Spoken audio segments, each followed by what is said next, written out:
Moin, ich bin Tillmann von der Radelbande. Willkommen beim Cargo Bike Discovery Channel.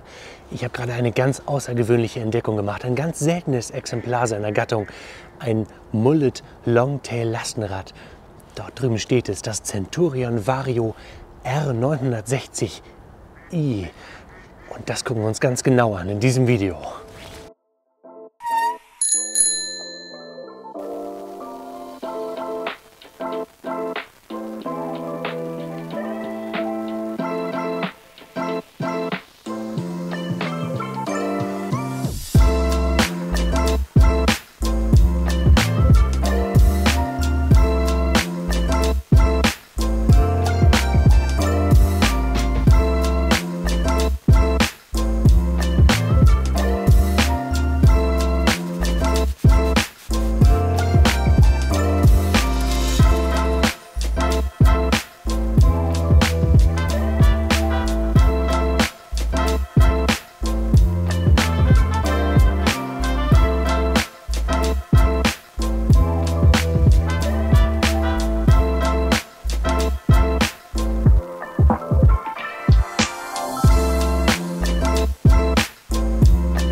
Centurion wurde 1976 in Markstadt von einem gewissen Wolfgang Renner gegründet. Und er war damals ein echter Pionier im BMX- und Mountainbikesport. Denn schon 1982 kam das erste Centurion Mountainbike auf den Markt und es war damals eines der ersten Mountainbikes aus Deutschland. Am bekanntesten sind sie aber wahrscheinlich für das ikonische No Pogo, ein vollgefedertes Mountainbike, das bis heute das Topmodell im Centurion-Line-Up darstellt. Und mittlerweile haben sie aber nicht nur Mountainbikes, sondern auch verschiedene Biobikes, Alltagsräder, auch teilweise E-Bikes mit Tiefeinstieg zum Beispiel und auch Lastenräder, wie das Centurion Vario hier. Wobei, so richtig nach Lastenrad sieht das gar nicht aus. Das Vario ist eine willkommene Abwechslung zu der überbordenden Anzahl an 20 Zoll Longtails und hat nicht nur im Konzept einige spannende Details, sondern auch beim Rahmen und Aufbau gibt es richtig viel zu entdecken. Das Vario ist nach dem Mullet-Prinzip aufgebaut und das ist auf der einen Seite eine diskussionswürdige Frisur, auf der anderen Seite aber auch ein Terminus aus dem Mountainbike-Bereich. Das heißt nämlich einfach nur, dass das Vorderrad größer ist als das Hinterrad. Während der Fahrt sorgt das große Vorderrad dafür, dass es sich sehr fahrradähnlich fahren soll. Das gucken wir nachher mal beim Fahreindruck.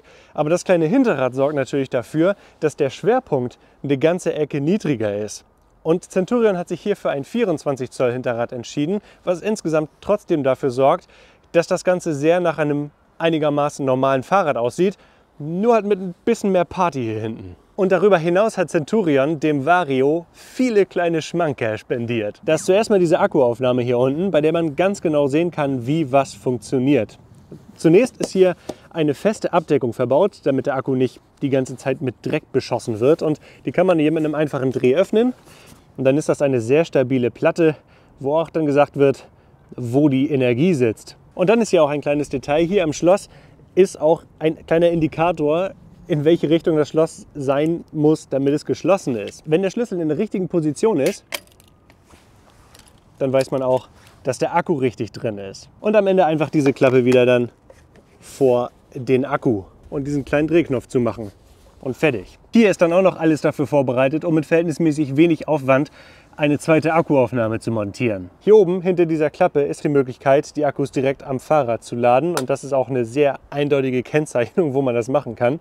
Und hier drunter befindet sich der Designursprung dieses Fahrrads, engineert in my homeland Baden-Württemberg. Und wenn man diese Koordinaten eintippt, dann kommt man auch ganz genau zu dem Ort, wo das passiert. Passion for Design, Perfection Quality since 1976.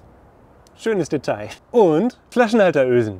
Nicht nur hier und hier für ein Schloss oder so, sondern noch an zwei anderen Stellen. Zeige ich euch gleich noch. Aber hier sehen wir dann so ein richtig massives Steuerrohr, was gut zu dem gesamten Design und zu diesen Linien des Fahrrads passt. Das wirkt sehr präsent und sehr kräftig und stark. Und ein weiteres schönes Detail hier oben ist, dass die Züge nicht irgendwo in eine Öffnung in den Rahmen geführt werden, sondern hier oben sauber in den Steuersatz hineingehen und sich von da aus in dem gesamten Fahrrad verteilen. Das sieht sehr schön aufgeräumt aus und sorgt auch dafür, dass irgendwie nichts sich in der Ladung verheddert. Das Vario kommt nicht mit dem smarten System, sondern mit dem sehr ausgereiften BEST 2 System und dank des standardmäßig verbauten Kiox-Displays hat es mithilfe der eBike Connect App ebenfalls smarte Funktionen. Machen wir mal unten weiter. Denn hier gibt es auch einiges zu sehen, wie diesen Kettenschutz zum Beispiel. Den haben sie nämlich direkt von den Mountainbikes adaptiert und sorgt auch bei Kettenschlagen, wenn es mal ruppig wird, dafür, dass der Rahmen darunter geschützt bleibt. Dann kommt hier ein SRAM UD8 Schaltauge zum Einsatz, was die Ersatzteilsuche deutlich erleichtert. Und hier unten eine SRAM-Schaltung. Das ist tatsächlich äußerst selten im Lastenradbereich. Aber wie gut die funktioniert, das sehen wir nachher. Eins der spannenden Details ist dieser Ständer hier.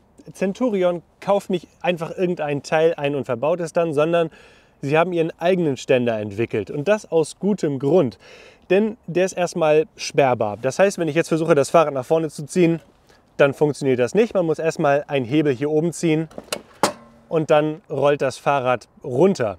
Das ist eine sehr stabile Funktion, die sehr gut funktioniert, gerade wenn man das Fahrrad beladen möchte.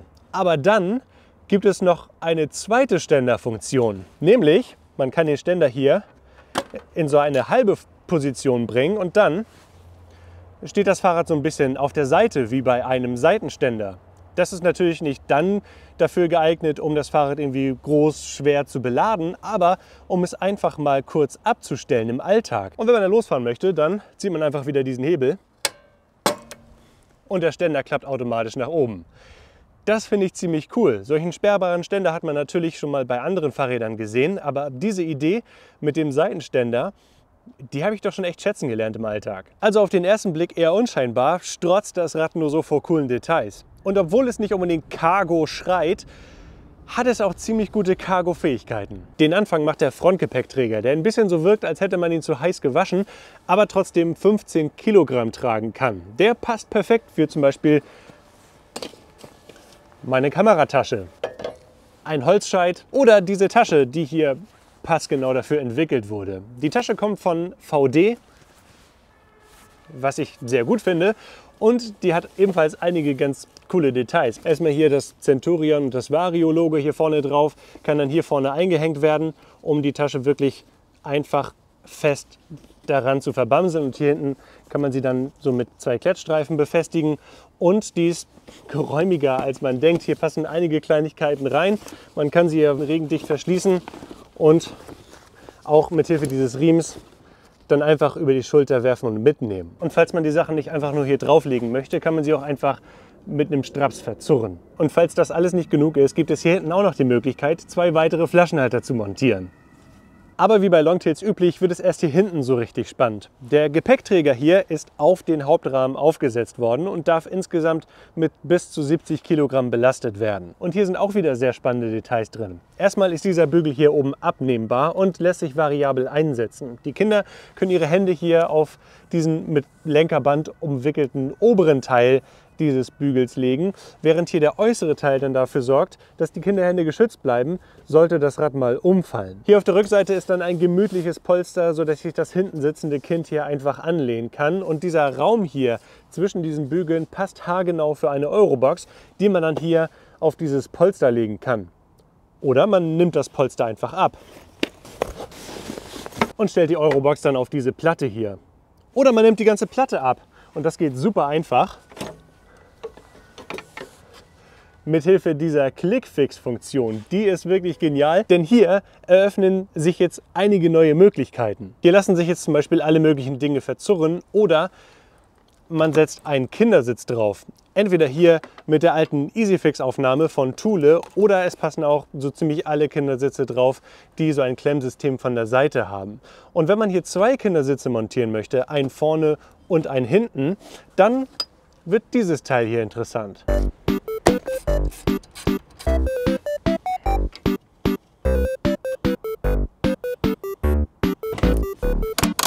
Denn jetzt ist auch Platz für einen Kindersitz hier hinten. Das geht nicht, aber das vorne sitzende Kind, das muss nicht verzagen, denn es gibt noch eine kleine Platte hier. Die wird dann ebenfalls hier einfach reingeschnappt und dann kann schon hier vorne ein Kind auf zartem Moosgummi sitzen. Und zum Lösen auch wieder einfach nur hier diesen Hebel ziehen, diesen Riemen ziehen und schon lässt sich das lösen. Und für die Mitnahme von größeren Kindern bis hin zu leichten Erwachsenen eignet sich diese Rückbank ebenfalls. Dann hier entweder mit den verbauten Trittbrettern oder hier mit Hilfe dieser Packs, die sich statt des Trittbretts einfach montieren lassen. Dafür kann man dann auch diesen Bügel hier demontieren und stattdessen diesen Griff hier vorne an der Sattelstütze montieren und dann, wie gesagt, kann man auch die größeren Kinder mitnehmen. Wenn dieser Bügel hier demontiert ist, dann lassen sich auch einfach irgendwelche Packtaschen mitnehmen. Und das funktioniert dann auch mit der montierten Sitzfläche, weil die solche Aussparungen bietet, um eine Packtasche hier oben an dieser Reling festzuschnallen. Aber wenn ihr doch mehr Bedarf habt und mit diesem Bügel auch noch weitere Sachen mitnehmen müsst, dann gibt es diese Taschen hier. Die werden ebenfalls von VD hergestellt und haben einige coole Details. Auf der einen Seite wiederum das Centurion-Logo, passen optisch genau zu dem Fahrrad und haben hier einige Applikationen, damit man sie im Dunkeln besser sieht. Sind natürlich regendicht und haben hier einiges an Platz. Man kann sie einfach aufrollen und hier passt wirklich jede Menge rein. Und wenn man sie gerade mal nicht braucht, dann kann man die Dinge, die hier drin sind, entnehmen. Man macht sie wieder zu und kann sie dann hier so einklappen und hier arretieren. Und dann trägt diese Tasche wirklich nur sehr gering auf. Was hier auch auffällt, ist, dass hier unten eine Ablauföffnung montiert ist. Und die ist dafür da, wenn ihr tatsächlich den Platz braucht und Kinder mitnehmen wollt. Denn ihr könnt die auch öffnen, hier enthaken und die ganze Tasche einmal umstülpen und dann passt auch ein Kindersitz hier mit montierter Tasche hier hinten drauf. Und das ist tatsächlich so von Centurion vorgesehen, dass man die Taschen eben auch im geöffneten Zustand einfach fahren kann. Die Kinder können ihre Beine da reinstellen und man kann den Holzscheit dann auch einfach hier rein tun und muss ihn nicht vorne tragen. Also ich glaube, ich habe nicht zu viel versprochen, oder? Centurion sagt, dass Menschen zwischen 1,60 m und 1,95 m mit dem Vario fahren können. Es gibt nur eine einzige Rahmengröße beim Vario von 44 cm, aber einen sehr langen Auszug dank dieser Teleskopsattelstütze. Der obere Teil ist mit Schnellspanner und auch mit so einer Arretierung, damit man den nicht schief feststellen kann. Allerdings ist der untere Teil mit einem Werkzeug zu verstellen. Ebenfalls mit einem Werkzeug kann man dann auch den Vorbau verstellen in der Neigung, entweder nach oben oder nach unten, näher ran oder weiter weg. Der Einstieg ist jetzt nicht ganz so niedrig wie bei den meisten 20 Zoll Longtails, aber für die meisten wahrscheinlich machbar. Hinten über den Sattel wird spätestens dann schwierig, wenn Kinder hinten drauf sitzen. Und wenn ich mich jetzt drauf setze, dann könnt ihr sehen, dass ich eine angenehm sportliche Sitzposition habe. Der Lenker ist verhältnismäßig breit, so ein bisschen wie bei einem Mountainbike. Und ich sitze leicht nach vorne gebeugt bei meiner Größe von 1,96 m. Ich bin also nominell 1 cm zu groß für dieses Fahrrad, sitze aber sehr angenehm drauf. Und wir werden dieses Rad jetzt einmal fahren. Ich bin in den Wald gefahren, um die Grenzen dieses Fahrrads ein bisschen auszuloten, weil ich glaube, hier könnte es wirklich sehr viel Spaß machen. Die Wahrheit ist, ich habe das ganze Video schon mal aufgenommen und hatte keinen Ton. Warum auch immer. Das Fahrrad fährt hier absolut mühelos. Also die Federung, die reagiert gut. Ich fahre jetzt mal hier so ein bisschen Offroad weiter.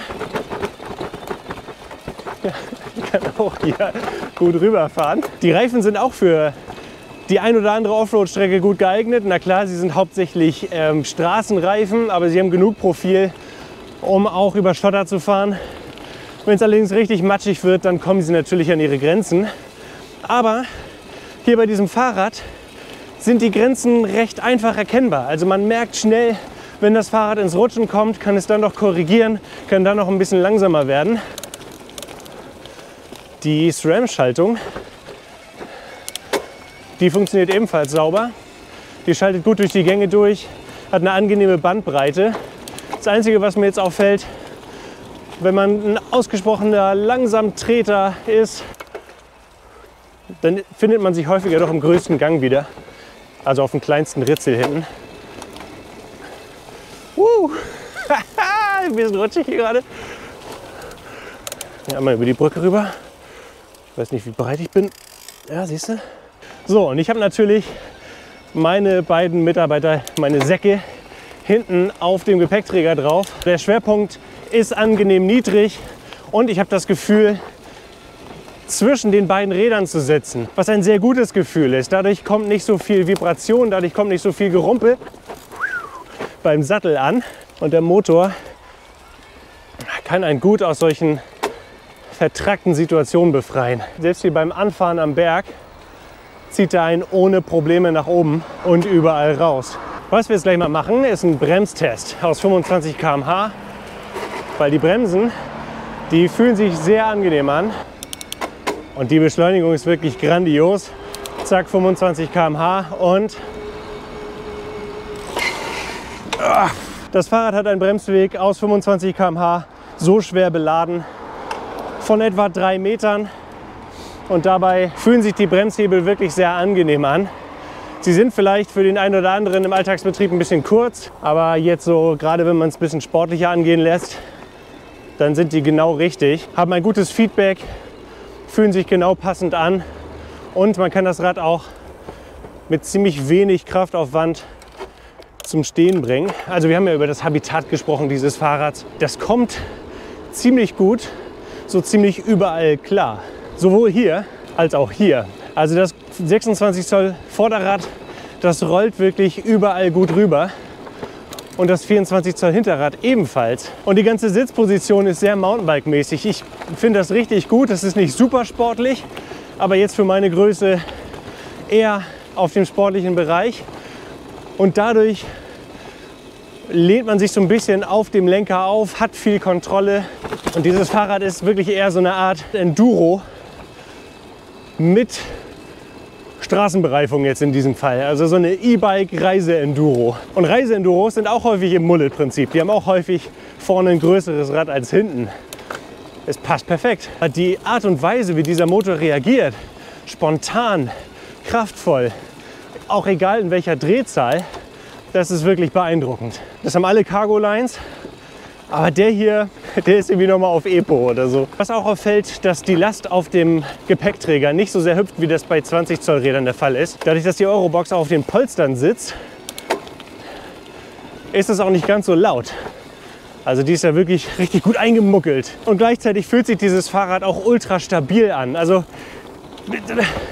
alles wird direkt entweder in Vortrieb oder in einen Lenkbefehl übertragen. Und zu allerletzt der weltberühmte Jerusalemsberg. Wir sind in der höchsten Unterstützung, in einer kleinen Übersetzung und versuchen auch nicht so viel Power aufs Pedal zu bringen. 180, 200 Watt und mal sehen, wie schnell uns das Rad hier hochbringt. 810er Trittfrequenz, 200 Watt. Und jetzt müssen wir einmal runterschalten. 220 Watt, 19, 18,2, 17, 18 km/h.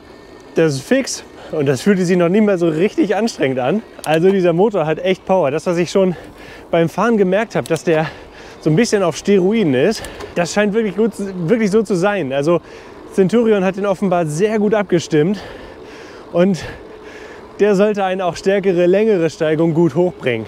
Und jetzt hier auch auf Asphalt, wenn man das Rad irgendwie in die Kurve legt, dann fühlt sich das sehr, sehr stabil an.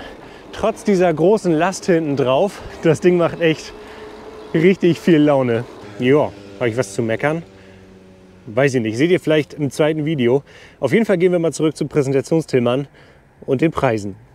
Das Centurion Vario hat einen Grundpreis von 5.899 €. Und jetzt hier mit dem vorderen Gepäckträger, der Tasche, diesen Seitentaschen hier hinten, diesem Bügel, diesem Polsterset, diesem langen Polster, dem kurzen Polster, dem Bügel, allem drum und dran. Also alles, was ihr jetzt hier auf dem Bild seht, kostet das Rad 5.899 €. Moment, das ist der gleiche Preis. Denn das Centurion Vario kommt immer in Vollausstattung zu euch. Das klingt auf jeden Fall alles super spannend und wir werden dieses Fahrrad in den nächsten Wochen als Familie ohne Auto bewegen. Nicht nur ich, sondern auch Lea wird damit fahren und wir werden euch in einem zweiten Video dann sagen, wie es uns gefallen hat. Aber was haltet ihr jetzt von dem Centurion Vario? Wäre das euer perfektes Lastenrad? Schreibt es mal unten in die Kommentare. Sagt uns auch mal, was wir mit dem Rad machen sollen. Gebt den Daumen nach oben, wenn euch dieses Video gefällt und wenn ihr dabei sein wollt, wenn der Lastenrad Discovery Channel das nächste Mal auf Tour ist, dann abonniert den Kanal.